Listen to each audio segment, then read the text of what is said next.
So we have some controversial topics today. One about the domestic politics of India, which is related to Aam Aadmi Party and BJP. That is about the Aadhar and voter ID linkages. Another article related to international politics, that is about Donald Trump, who is threatening the country of Panama that they are going to go against that treaty or they are going to attack them if required. And there are some other articles which are very important. For example, article related to the WPI, article related to the manufacturing PMI and the GM crops. So today, as part of our daily news analysis, we are going to discuss these 5 articles in detail. Now, before we move ahead with the topics, just a motivation for all of you. Donnie Johnson says, success isn't always about greatness. It's about consistency. Consistent hard work leads to success. What it simply means, whatever action you are taking every single day, if you are consistent with your work, then with time you improve, and with improvement you lead to this successful forum. Now, it will not happen with you that you'll get the success in just one night or 2 nights. It will take a lot of time. You have to show patience, you have to show perseverance, and you have to be consistent.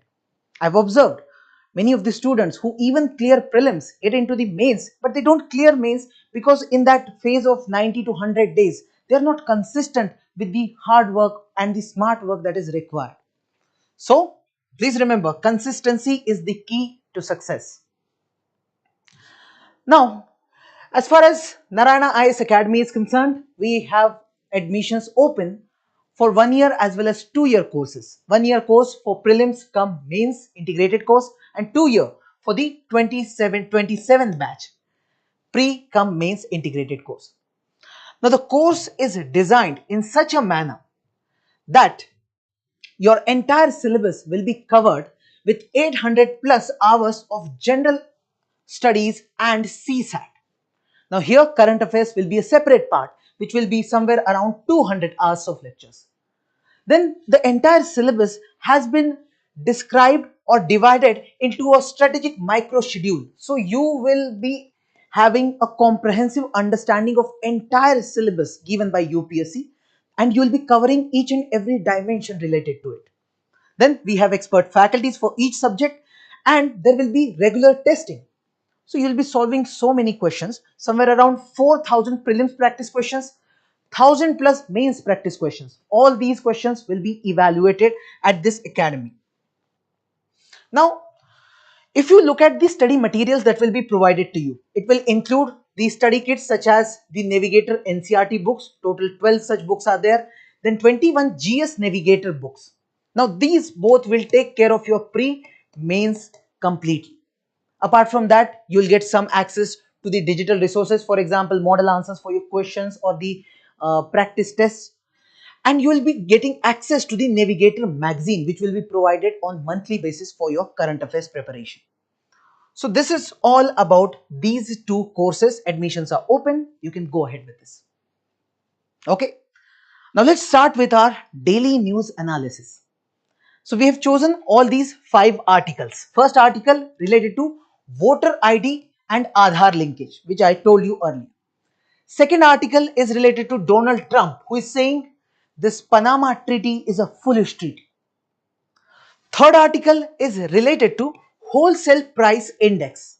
Now this is very important. You should know what is Wholesale Price Index, what other indexes are there, and what India is planning right now. A panel has been constituted. Then the next article is related to manufacturing sector of India. We are saying that the manufacturing, whether it is expanding or it is contracting, that part we will discuss here. And then the last article is related to GM crops, that is genetically modified crops. This is one of the most important topics right now, especially with respect to the biotechnology part of science and technology. Okay.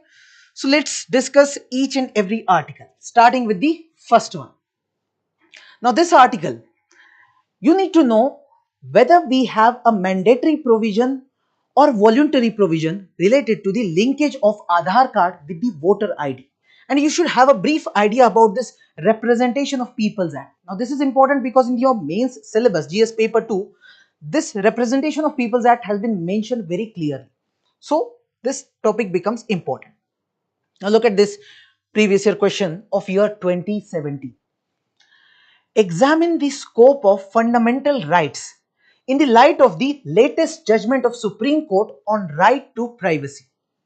Now, when we will study, when we are linking Aadhaar card with the voter ID, there is a concern, and that concern is related to right to privacy. And that is why we are saying this question can be answered in the context of this recent debate that is going on.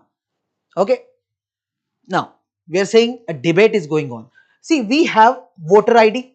Now, we use this voter ID when we are going for voting. Let's say there is an election. Election Commission will ask, show me your voter ID.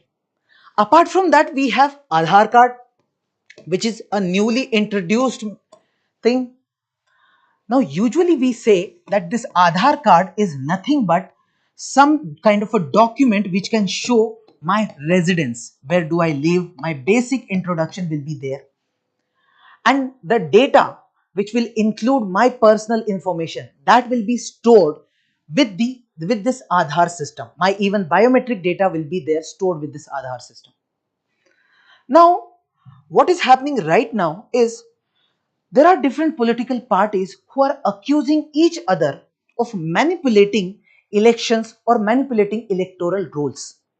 So Aam Aadmi Party is saying BJP is making something wrong. BJP is saying Aam Aadmi Party is making something wrong.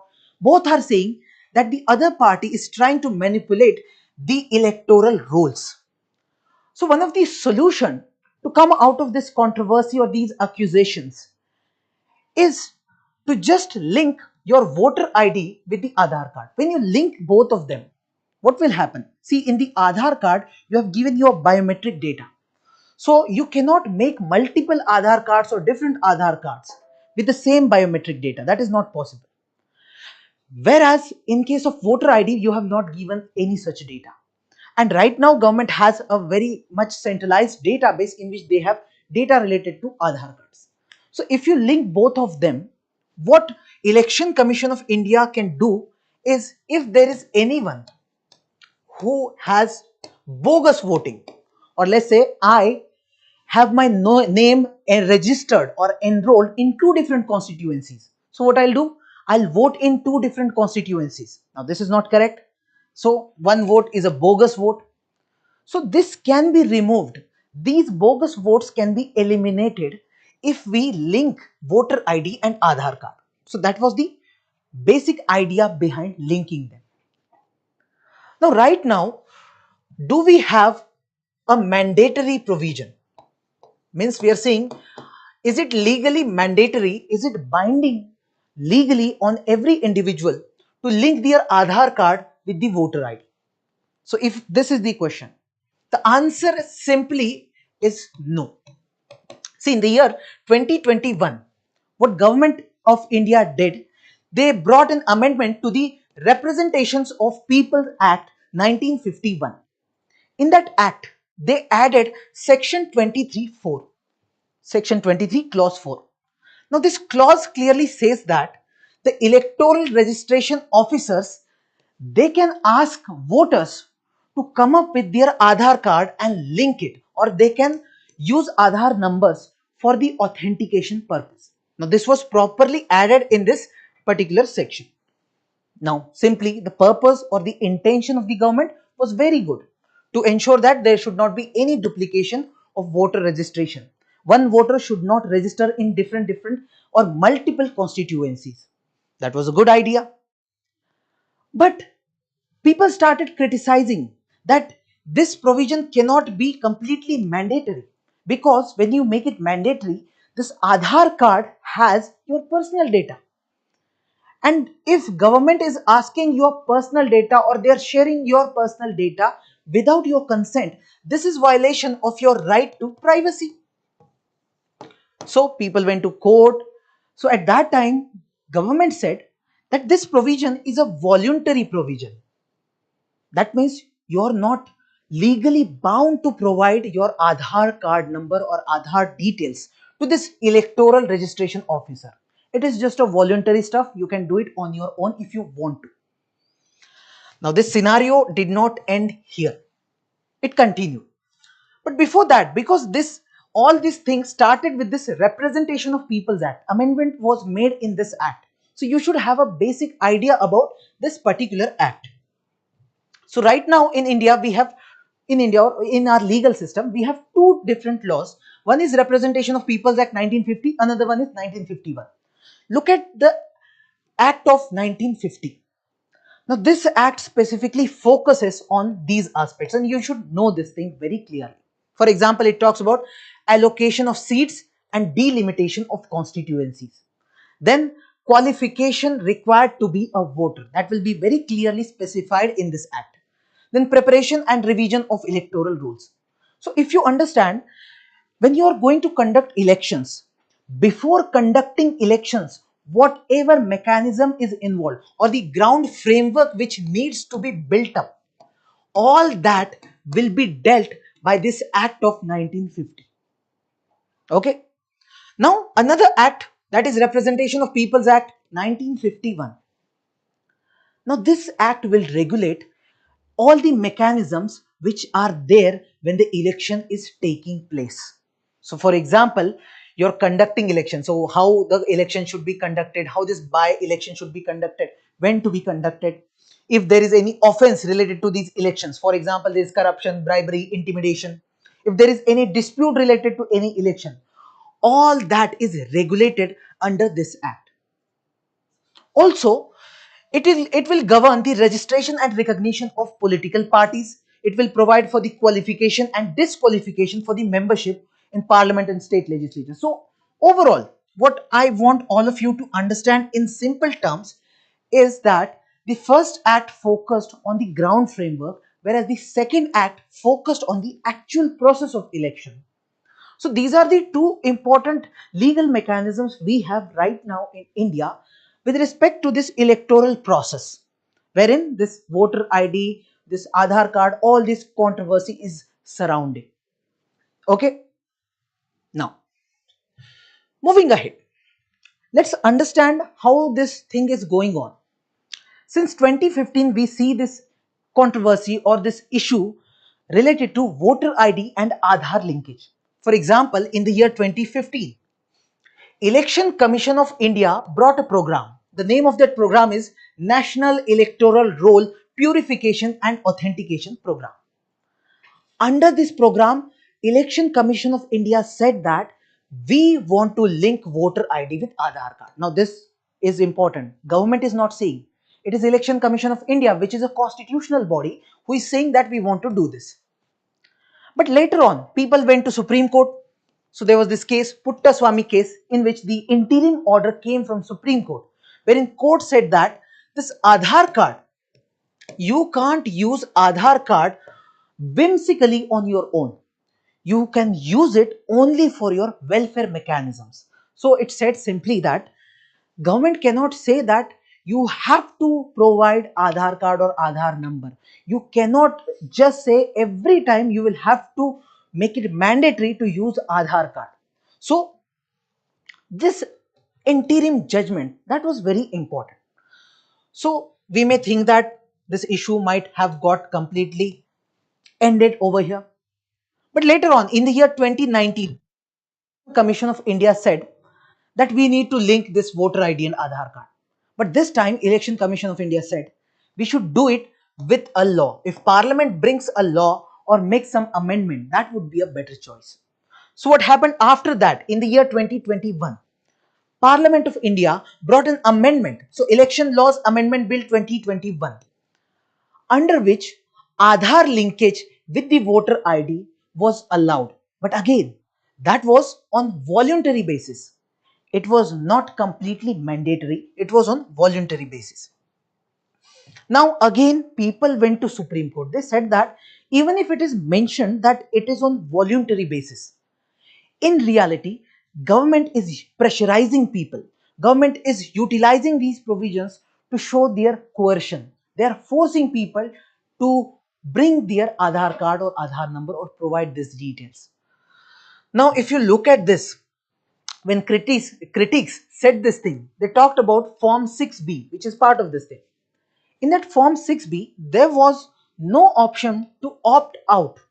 For example, the election commission or that electoral officer will ask, do you have Aadhaar number or not?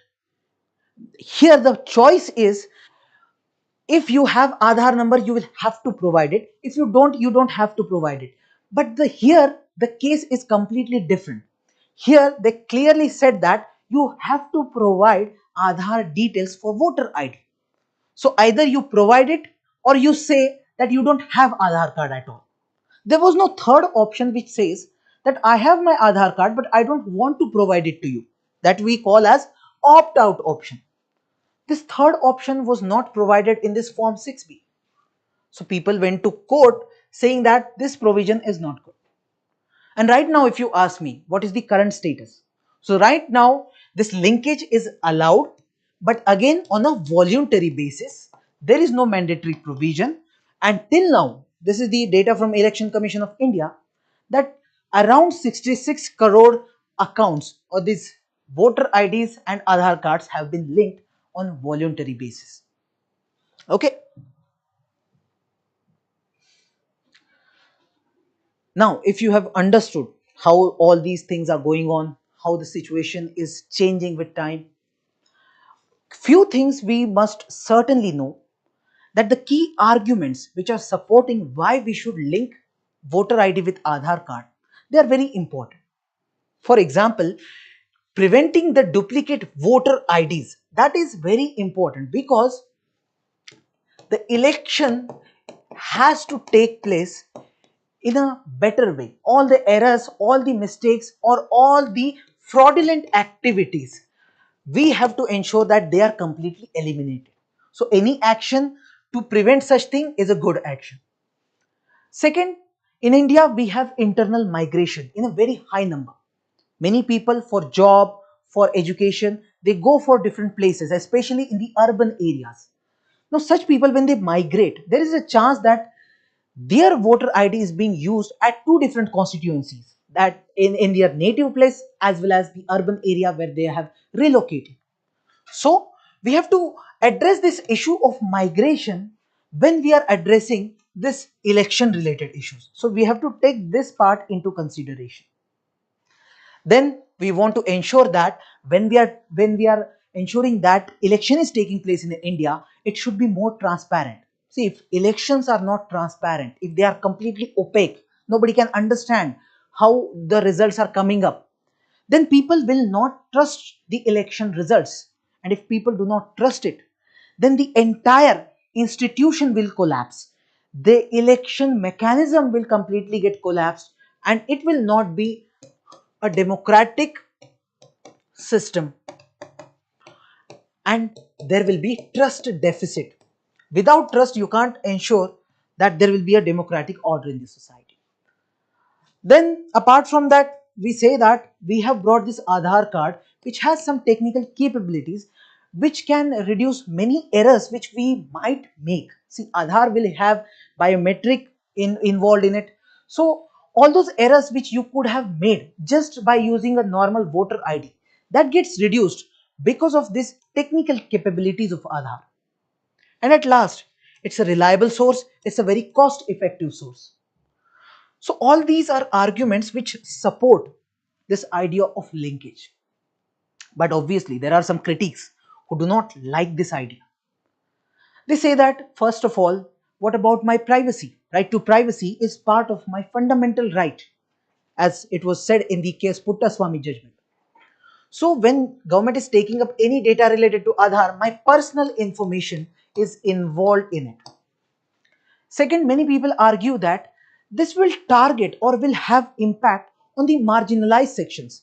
Few communities who are at the lower end, who are not in a good condition, they will be affected because of this linkage. So you may say that because linkage of Aadhaar and voter ID is made mandatory to some extent, some people who do not have one or the other document, he or she will not be in a position to vote. And the right to vote is a legal right. So you're taking away a legal right of that person. Then some critics also say there are many inaccuracies even in the Aadhaar data. Sometimes, let's say there is some inaccuracy in your name, the name is incorrectly mentioned, date of birth is incorrectly mentioned, any information could be wrong, because of which it will not allow your authentication and you will not get your voting right. That is possible. Then some critics have even gone ahead and they said that, do you have any scientific evidence? They said there is no proven evidence which says that just by linking Aadhaar card with the voter ID, your electoral integrity will be there. Your elections will become more transparent and better. There is no guarantee. Because if we have some systemic issues, for example, we have corruption, for example, we have some issues such as mafias entering into politics, or the money muscle power relations getting into it, criminalization of politics taking place, then how can you expect that your election results will be real or pure? So the point is, they are saying it is not really needed. At last, the final argument is, when you bring voter ID, it has a different purpose. When you bring Aadhaar card, it has a different purpose. When you talk about Aadhaar card, it's a proof of residence. It tells us where do you live. It is not proof of your citizenship. So why are you using Aadhaar card? Because there can be a person who is living in India, but he's not having the citizenship of India. Can he also come and vote just because he has got Aadhaar card? Now this is something we are questioning here. Okay. Now, what are the recommendations or a way forward to resolve this issue? So few things we can do right now. First of all, we have to solve this issue on technical side. So first we need to bring a data protection law, or a robust, a very strong mechanism which can ensure that our data is protected, so that right to privacy concern will not be there. Second, in case you want to go ahead with more linkages, then you can do it on pilot basis instead of doing it in the entire all the constituencies of India. You can try and do it in one or the other constituencies, a pilot project. Once it is successful, then you can implement it throughout the India. So that is possible. Also, Election Commission of India and government, they need to collaborate for public awareness regarding these linkages. If you ensure that there is a consensus or people are okay with these linkages, then it will be a good thing. And at last, after doing all these things, you should have an independent body who will check whether things are going in the right direction or not. So there should be an independent oversight to ensure that there is transparency in the system, there is accountability in the system. Okay, so all these recommendations are there with respect to these linkages. I hope you understood the entire topic. We'll take a short break. I'll check the comments if we have any.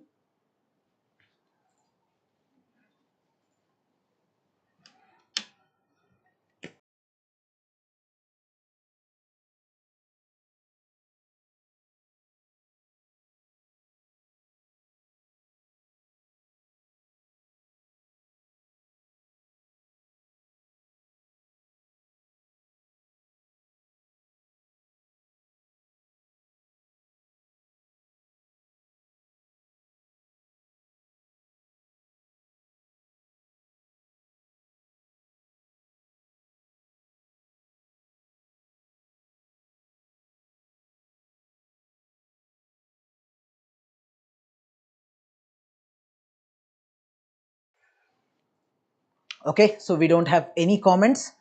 So let's move ahead with the second topic. Okay, so the second topic is related to Donald Trump. Now, Mr. Trump is very angry.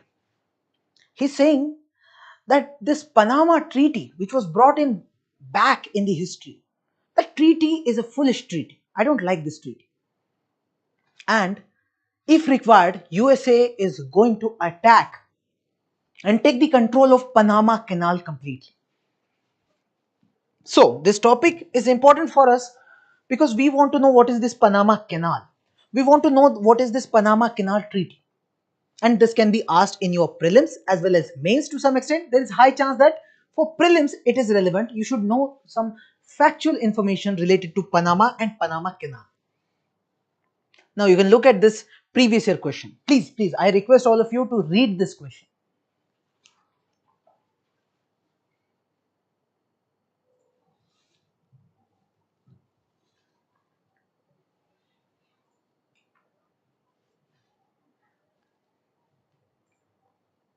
Done? So if you read such questions, you will get an idea that many a times questions are asked which are very much factual in nature and which are related to the mapping part. So you should know about the maps in the international arena. So here they are talking about Malacca Strait, they are talking about this Kra Isthmus. You should know all these things. Okay. Now moving forward, what has happened? So recently Donald Trump threatened on December 22, 2024. Now first of all, they have threatened the country called Panama. We're talking about a country which is located in the Central Pacific region. So if you look at this world map, here you see North America, here you see South America. Here you have Europe and the other side we have Asia, and here you will be having Africa. Now we are talking about this region. Now here we have Pacific Ocean, this side we have Atlantic Ocean. And if you look at this region, this smaller part over here, here you see the country called Panama. Okay, so interestingly, whenever there is a smaller land which connects two different waters or two large waters or oceans, we call that area as strait. So this is Strait of Panama, we can say. Or if there is any land, a very small land which is connecting two large land masses, for example here South America and North America, we call that region as isthmus. So here we say Panama as a country is located on the isthmus of Panama, right? So it is here in the Central American region. Now this country is very interesting. Now if we want to know the factual part related to Panama, you should know the bordering countries too, because many a times UPSC asks about bordering countries. So this is Panama. On the western side, it has border which is sharing with Costa Rica. On the eastern side, the border is shared with Colombia. Here on the above or the northern side, we have Caribbean Sea. In the southern side, we have Pacific Ocean. This much factual information you must know. Now moving ahead, the capital of Panama is Panama City, and the language, the official language spoken in this country is Spanish. If you look at the demographics, the population living over here, it is very much diverse. It includes the indigenous people of this region, as well as Europeans, as well as Afro-Caribbeans, and there are many other people too. So a very diverse population is staying in this small country. Okay, now this was all about Panama. Now we are going to talk about Panama Canal.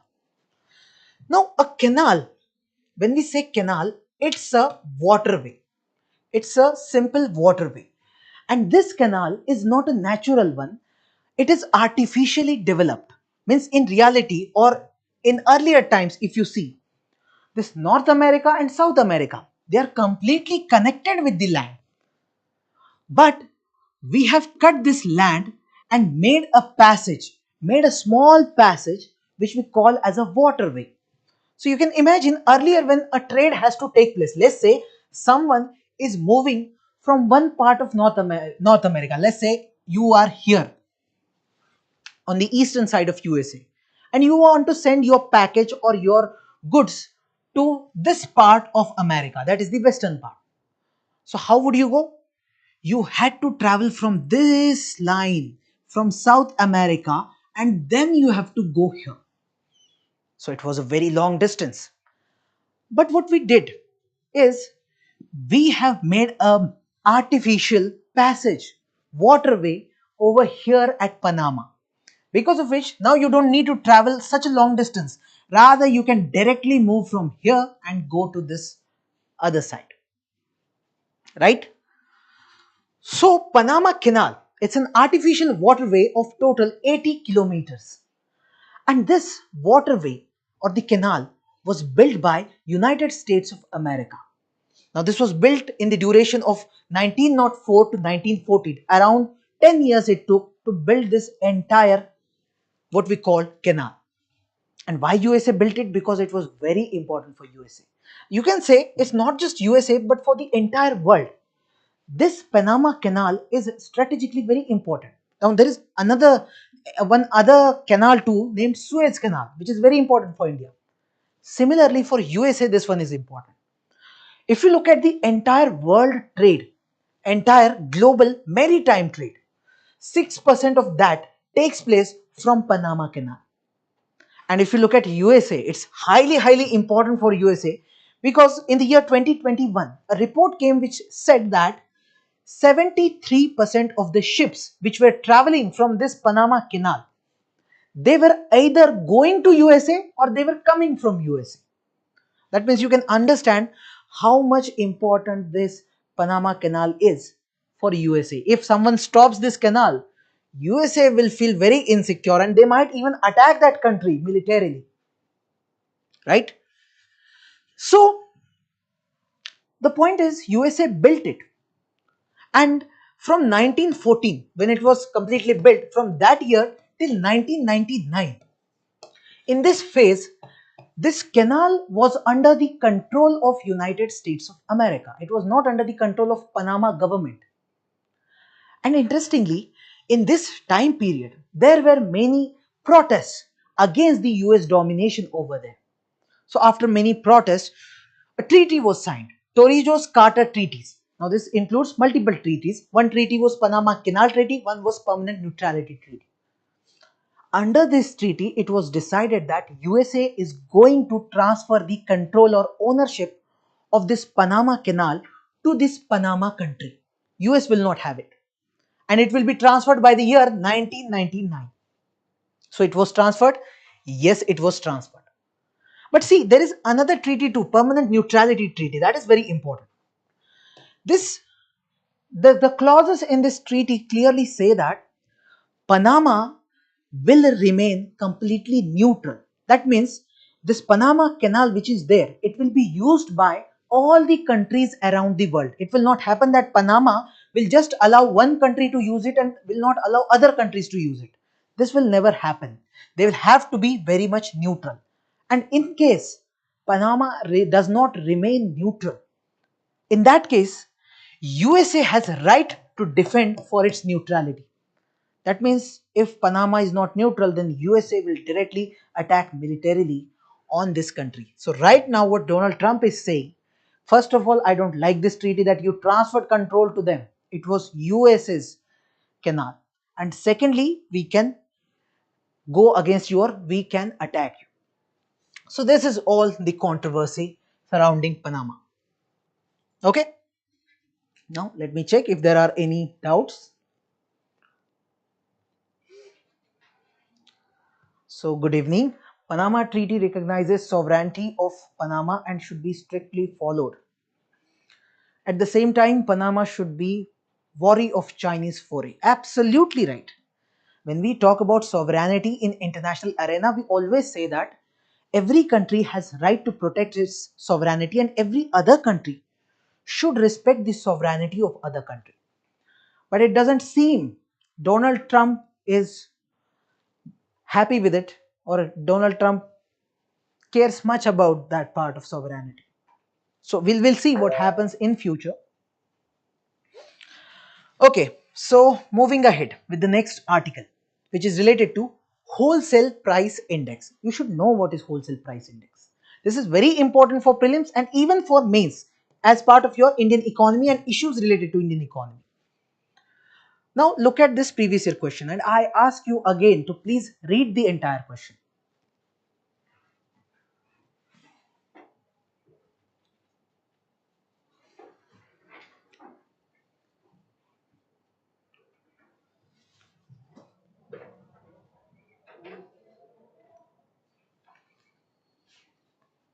Yes?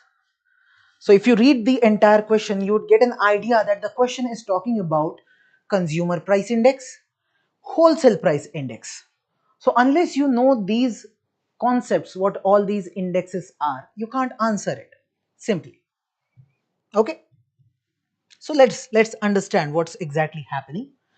So recently, an expert panel has been formed by the government of India, that is the central government. Now, this expert panel is led by Niti Aayog member named Ramesh Chand.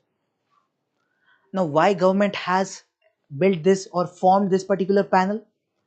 Government is thinking that we can change the base year of wholesale price index and we can also transition towards producer price index. Now, we will not understand anything unless we know what is this index and this producer price index. So, let's first understand the basics. Wholesale price index.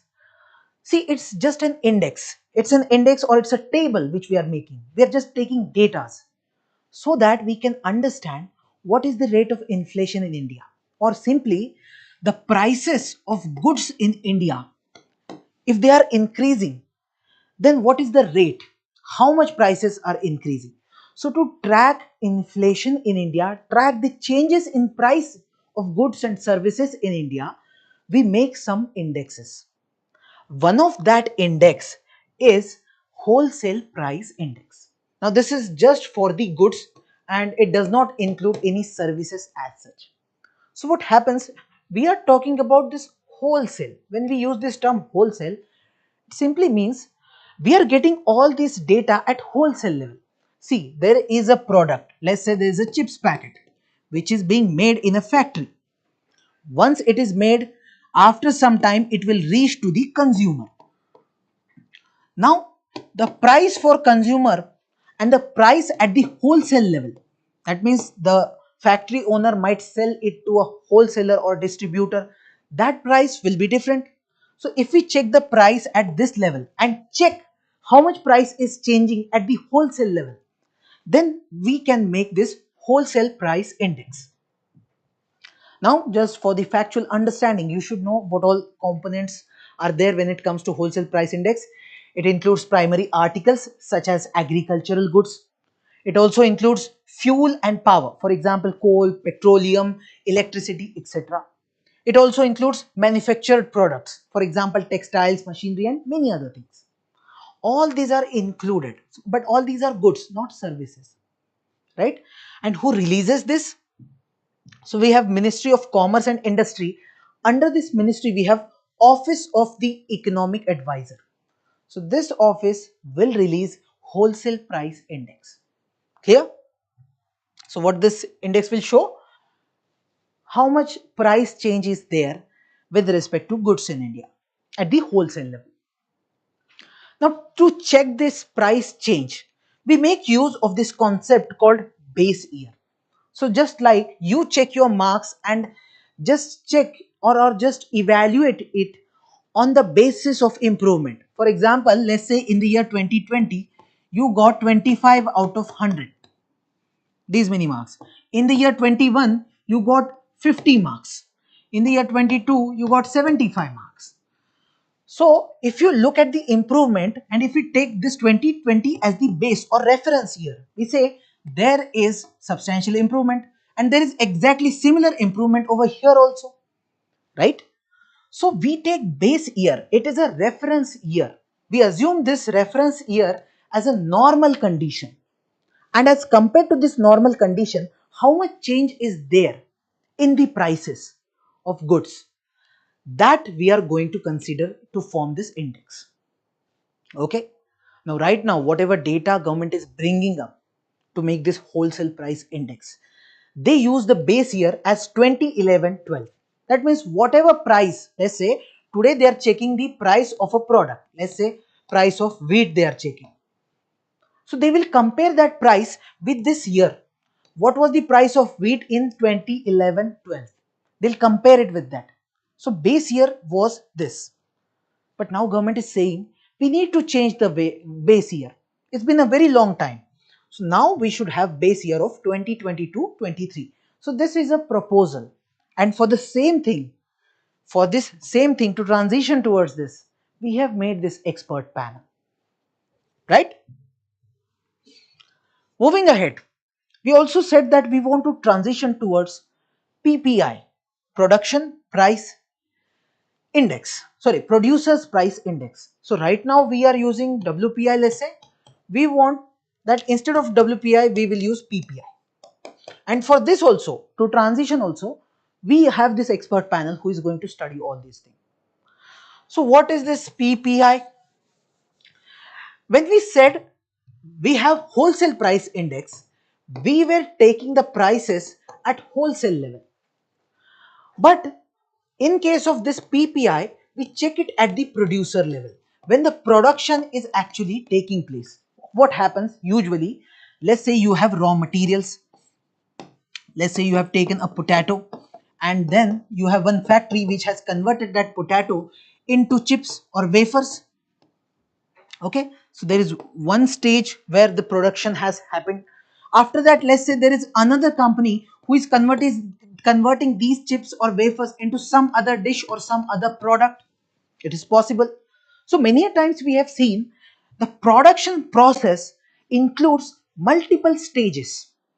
So if we check the prices of products at those stages and we get the data, we check how much change is there at that producer level, then we are getting producer price index. And interestingly, for WPI we had only goods. Here we have goods as well as services. So you will get a very broader perspective when you bring PPI. Now important thing is, if the price of one product is suddenly increasing, is it increasing just because there is high demand in the market? Or is it increasing because there is less supply of that product in the market? Or is it because the raw material has become costly or the production process has become costly? You will get each and every information with this producer price index. So it gives a very good picture of the pressures or cost pressures that are there for the producers. And for the policy makers, such data is very relevant. And right now, if you look at entire world, most of the countries are moving towards PPI. They're using it. So it is globally aligned. We can say the action of government is very much aligned with the global or international standards. Right? So now I hope you understand WPI as well as PPI.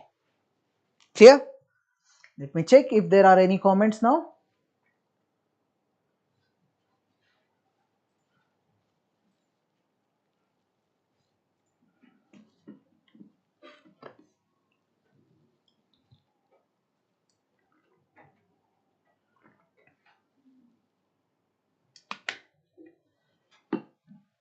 So no comments.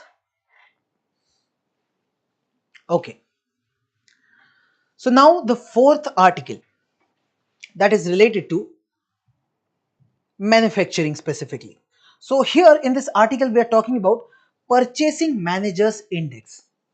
Now this is very much specific to the manufacturing industry.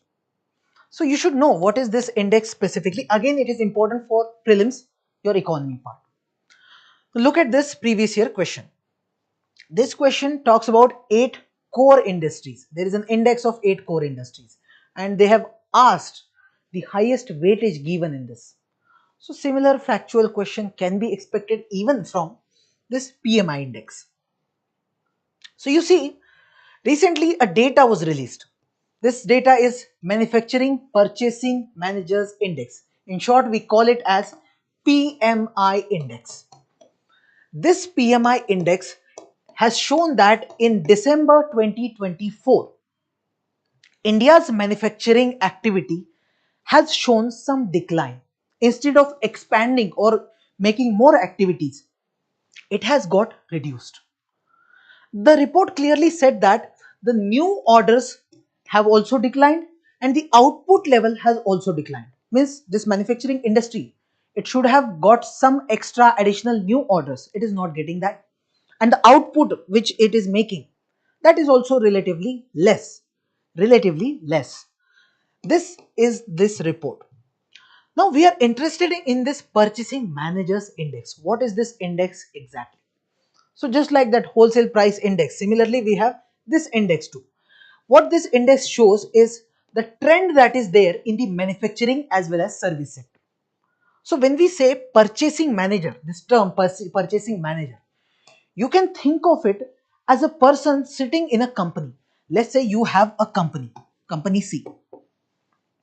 This company want, let's say they want to expand their businesses, then they, for that they want to buy something. Let's say they want to buy some steel, they want to hire some people, whatever activity is required. So there is one person who knows what all they are going to do right now, and this person we are saying is a purchasing manager. So purchasing manager knows where their company is leading right now, whether they are buying something, how much they are buying. Last year they were buying 10 kg of steel, this year they are buying 20 kg of steel. What this shows? That means the company is expanding. If they are hiring more people, this shows that they are expanding. That means whether the manufacturing sector or service sector is doing good or doing bad, that can be understood by observing the behavior of these purchasing managers. This is the basic fundamental idea.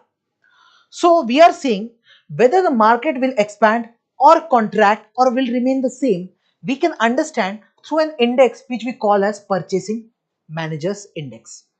Now this index is released by a company called S&P Global. Earlier the same report was given by IHS Market, but then this was merged in the S&P Global. So this S&P Global provides this index.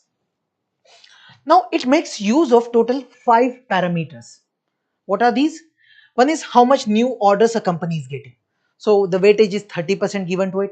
Then how much output is there, the employment, then suppliers delivery times, and then stock of items purchased. Based on all of these parameters, they will make this entire index. And this index will provide a fixed number. That number will be from 0 to 100. And now say, this purchasing manager index right now, if that index is more than 50, this means your company is expanding. This means your manufacturing or service sector is expanding. The business is getting better. If it is less than 50, that means it is contracting. It is becoming reduced. It is not a good sign for the economy. And if it is not changing, it will be showing PMI index as 50 exact. 50 means it is same business as usual. Okay, so this is all about manufacturing purchaser manager index. Okay, this much basic information you should have. Now the next article, which is related to GM crops. So experts on GM crop panels to declare conflict of interest. Now, what do you mean by genetic modification? What are GM crops? What are all the methods to make this GM crops? Everything has been detailed, discussed in detail in the DNA analysis of 21st November 2024. So you will be provided with the link in the comment box. You can directly watch this lecture over here. Okay, so this part is already covered, so we are not repeating over here. Clear? Now the time for questions. We have one mains practice question.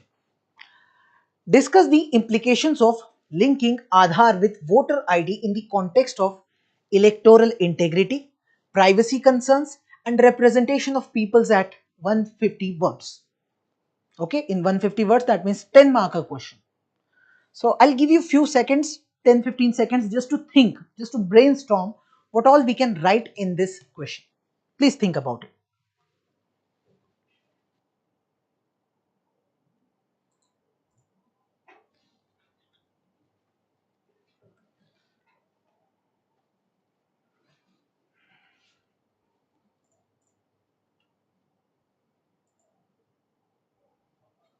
Please think what can be written in introduction, what can be written in body part, and in the conclusion too.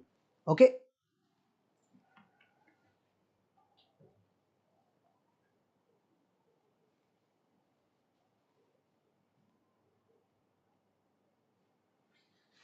Done? Now see, they are simply asking, when you do this linkage with Aadhaar, so you have to talk about its implications with respect to electoral integrity. This is first. Privacy concerns second. This RPA Act third. So all these three dimensions should be written in the answer. First of all, introduce, you can show that this controversy, or what we can call it as a debate which is going on regarding linkage of Aadhaar with voter ID, or you can talk about the mechanism introduced as per our law. So here you can write the introduction in a simple way. Then in the body part, divide that answer in those three parts. First, electoral integrity. You can say that duplication of voters will not be there, which is good. Fraudulent practices will not be there. It will be very helpful for migrant workers. All these dimensions you can write. Then mention those privacy concerns. You can mention that Puttaswamy judgment also. The data breach can be there. It is just a proof of residence. It can have impact on marginalized groups. Then you can mention about Representation of Peoples Act. So this law was amended, this section 23(4) was added, Puttaswamy judgment has said that you need to safeguard the rights, all these things. And even if they have not asked about any additional dimension, you can still talk about broader implications it will have in political terms, and you can give some solution, some recommendation too. So in the recommendation directly you can conclude the answer, or you can write a separate conclusion too. That somewhere we need to acknowledge that there is potential of using this Aadhaar linkage to clean the electoral rolls, but we have to ensure that the data privacy framework is there, data protection is there, a robust framework is there. Okay, now time for the prelims practice question. Now these are the questions from yesterday's articles, so let's discuss them. With reference to the below UN environmental summits, consider the following statements. Okay, so the first is Convention on Biological Diversity was established at Earth Summit to address biodiversity loss and sustainable land use. Now this point is absolutely wrong. This CBD does not talk about sustainable land use. It is UNCCD. So don't get confused. The statement is wrong. And if we make this statement wrong, option A and C are eliminated. Now we have to check with B or D. Second statement, UNFCCC focuses on implementing the global stock take under Paris Agreement. True. UNCCD aims to combat desertification and mitigate drought effects. True. This INC on plastic pollution was established by UNEA 5.2. That is also true. So your answer would be B, 2, 3, 4. Next, very easy question. Very easy question. INS worksheet. And this is very similar to your PYQs. The answer simply is diesel electric attack submarine. Next, groundwater use and contamination in India. Now this is a bit tough question for you. Groundwater accounts for more than 60% of India's irrigation resources, supports over 50% of the drinking water supply. True. Nitrate contamination in groundwater increases during post-monsoon period. That is also true. Rajasthan has highest uranium contamination. Now this is not true. It's not just Rajasthan, there are many other states like Punjab, Haryana, where the uranium contamination is very high. So this statement is not absolutely correct. Third is wrong. And fourth, about 73% of groundwater blocks in India were classified as safe for extraction in 2024 segment. True. If you even eliminate this third statement, you will get to know that there is only one option, that is 1, 2 and 4, that is C. Now there's some homework for you from today's articles. First question is related to Panama Canal. It connects Atlantic and Pacific Oceans. Then Panama is located on the Isthmus of Panama, connecting North and South America. And the construction of Panama Canal was completed by Panama in 2014. Very easy question. Very easy question. And you can attempt this question through the link which is provided in the comment box. So directly you will reach out to the website and please attempt these questions. Okay. Next, Manufacturing Purchasing Managers Index. PMI data for India is released by Ministry of Statistics and Program Implementation. Please check whether the ministry is right or wrong. PMI of 0 indicates a contraction of business activity. 100 represents maximum value. And third, new orders have the least weightage in the calculation of PMI and employment has the highest. So a moderate question, I will say, not the easy one, not the tough one. And the last question for you. Which of the following statements regarding wholesale price index and producers price index are correct? So WPI tracks prices of goods sold at the retail level, including both goods and services. And PPI includes both goods and services and tracks price movements across all stages of production, from raw materials to finished goods. This is again an easy question if you have understood WPI and PPI, right?